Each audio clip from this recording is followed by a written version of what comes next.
turning average citizens into effective data scientists. I'm Tonya Hall for ZDNet and Tech Republic, and joining me is Adnan Mahmood. He is the founder and CEO of Live Stories. Welcome, Adnan. Thank you for having me, Tonya. So what does Live Stories do? What motivated you to actually start the company?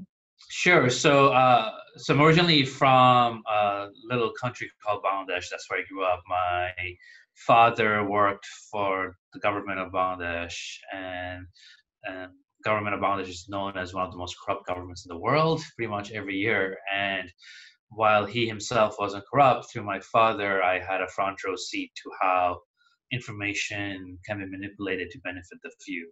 So pretty much my whole career has been about how to give people better access to information.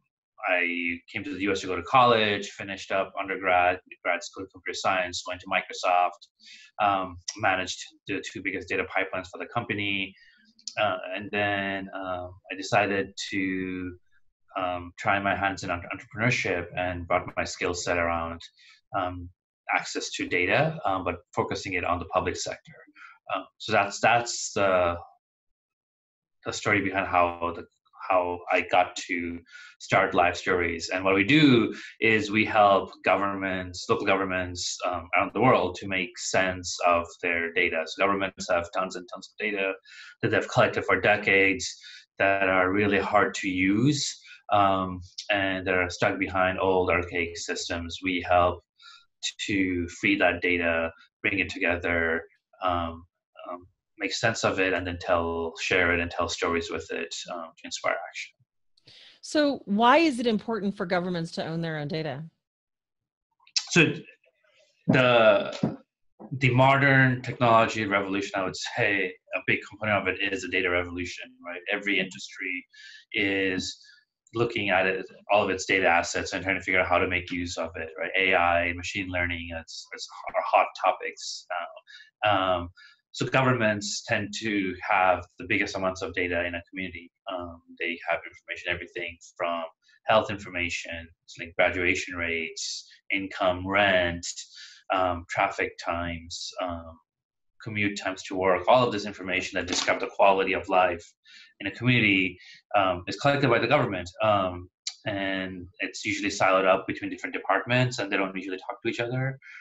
And if you can bring it all together and provide a 360 degrees view on a certain topic, then that makes it a much more useful asset for governments, for the policy making, for performance management, and for citizen engagement.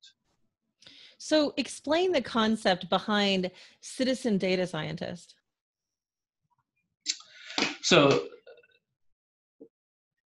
about a decade ago, we had this big movement around open data, which was to take government data in the US and some of the other developed countries and open them up to be more machine-readable format, which means the citizens or the everyday people can write programs against these data sources to find insights and to build applications on top of them.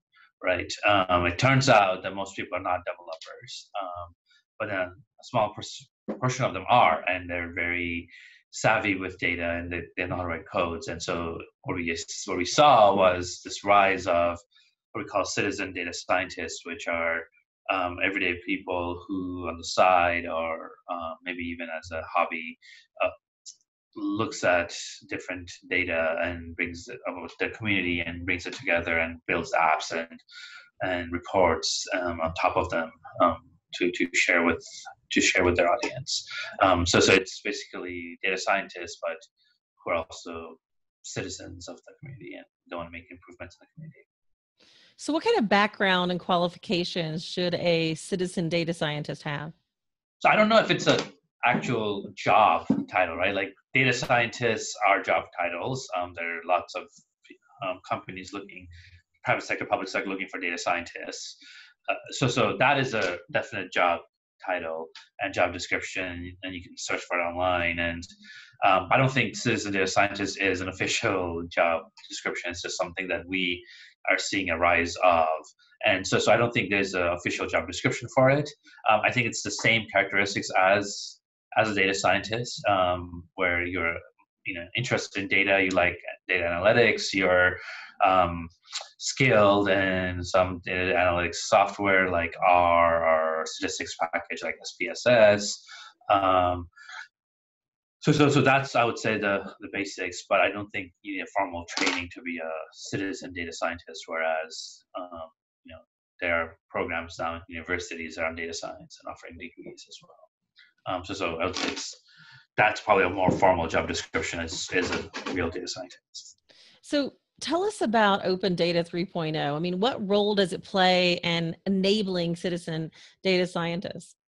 Sure. So Open Data 1.0, I believe, was the first generation of data being available publicly, right? So it's transparency. It's spreadsheets or PDF files being put up on websites for government agencies, right? That people can go and look at. Open Data 2.0 is what we have seen over the last decade, where it's the digitization of that data into machine readable format, so that you can build apps on top of them and other programs. Open Data 3.0 to me means that while 2.0 was about availability of the data, so you can do other stuff with it. To me, Open Data 3.0 is about accessibility. It's about making that data accessible to everyday people, not just the data scientists or the programmers, but everyday people who can use that information to for their goals. So how have deep learning, AI platforms, APIs, and other technologies contributed to making data more accessible? So the availability comes in with APIs, right? So when you look at data.gov or these other open data initiatives by federal governments in the US or in state governments or local governments as well, they make that data as in mission format, and you can use APIs to access that data and then connect them to your programs. The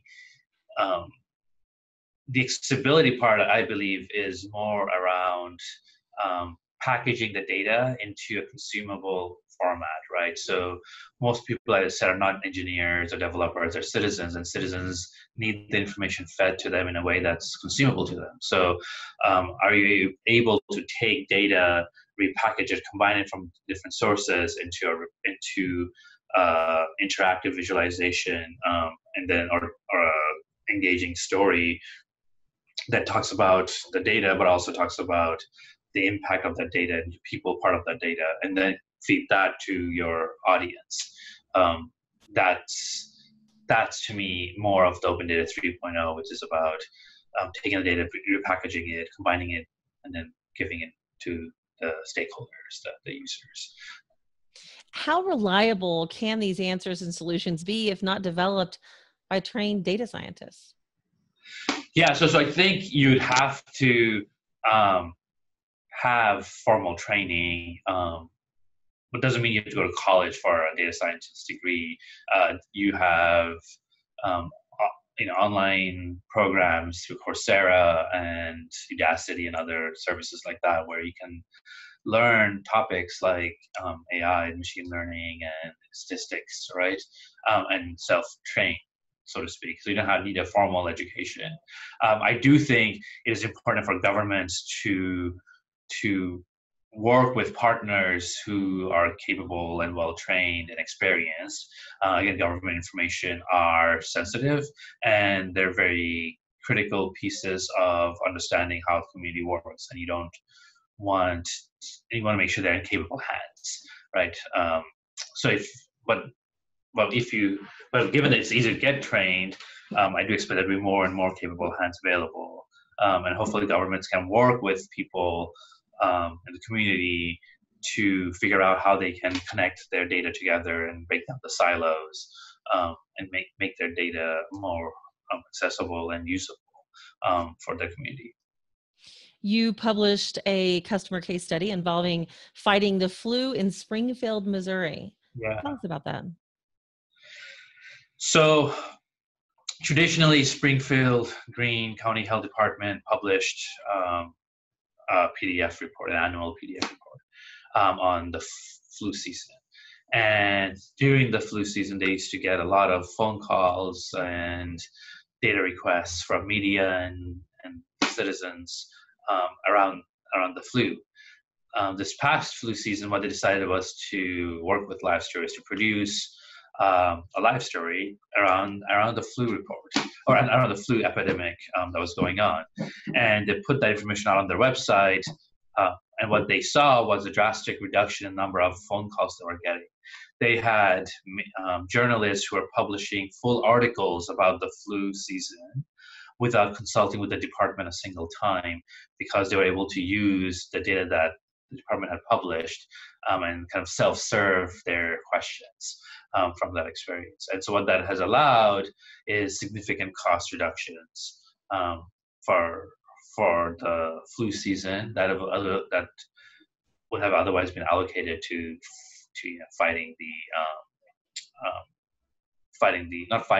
responding to the media requests. Well, thank you so much for your time, Adnan. And if somebody wants to, I don't know, find out more about Live Stories or how to protect government data or share government data, how can they do that? Sure. So, so we would love to work with governments of all sizes, local governments, state governments, federal governments, and we can help them to figure out how to consolidate all of their data into a single place and make sense of it, and share it and tell stories with it. And the best way to get started is to reach out to me. My email address is adnan@livestories.com. And otherwise, just visit our website and then fill out a contact form from our website.